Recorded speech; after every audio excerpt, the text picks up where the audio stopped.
భువనగిరి గడ్డ కాంగ్రెస్ అడ్డా అని మరోసారి పార్లమెంట్ ఎన్నికల్లో చామల కిరణ్ కుమార్ రెడ్డి గారిని అత్యధిక మెజారిటీతో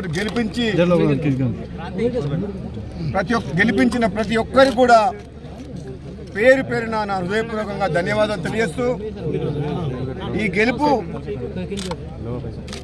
కాంగ్రెస్ పార్టీ తెలంగాణ ఇచ్చిన సోనియా గాంధీకి అంకితం, రాహుల్ గాంధీ గారికి అంకితం చేస్తున్నాం.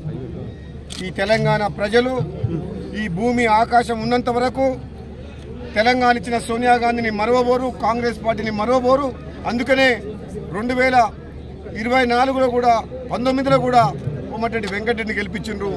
ఈసారి ఎంతో హోరాహోరీగా జరిగినా సరే, బీజేపీ ప్రభావం ఎక్కువ ఉన్నా సరే, దాదాపు 2 లక్షల మెజారిటీతోటి భువనగిరి పార్లమెంట్ నియోజకవర్గ ప్రజలు అందరూ కూడా కాంగ్రెస్ పార్టీ సోనియా గాంధీ రుణం తీర్చుకోవాలని చెప్పి ఈసారి పార్లమెంట్ అభ్యర్థిని గెలిపించినందుకు మరొకసారి ధన్యవాదాలు తెలియజేస్తూ ఈ గెలుపులో భాగస్వామ్యమైన నాయకులకు, నా సహచర ఎమ్మెల్యేలు ఐలయ్య గారికి, కుమ్మ మణిరెడ్డి గారికి, కొమ్మూరి ప్రతాప్ రెడ్డి గారికి, మందుల సామెల్ గారికి, వేముల వీరేశం గారికి, మల్లెడ్డి రంగారెడ్డి గారికి, నాతో పాటు పనిచేసిన నాయకులందరికీ, మీ అందరికి కూడా భువనగిరి పార్లమెంట్ ఇన్ఛార్జిగా నన్ను ఏ రోజైతే కాంగ్రెస్ పార్టీ అధిష్టానం నియమించిందో నా మాట మీద గౌరవంతో మీ నాయకత్వాన్ని మరోసారి రుజువు చేసుకుంటేందుకు మొన్నటి ఎన్నికల్లో ఒక్కొక్క ఎమ్మెల్యే 50,000 మెజార్టీతో గెలిచిండ్రు.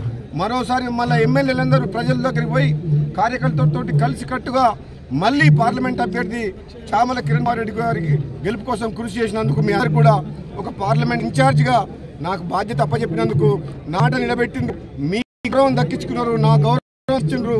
మునుగోడు ప్రజలతో పాటు భువనగిరి పార్లమెంట్ నియోజకవర్గ ప్రజలందరికీ, నాయకులకు, కార్యకర్తలకు కూడా అందరికీ కూడా ధన్యవాదాలు తెలియజేస్తాను. Thank you.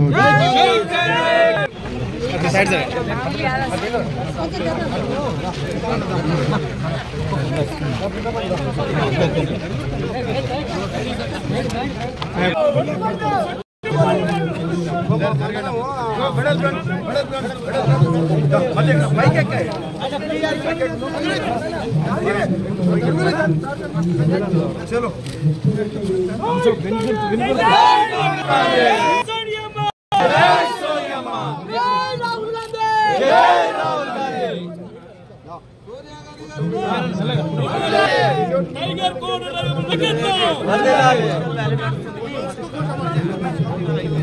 राजू भाई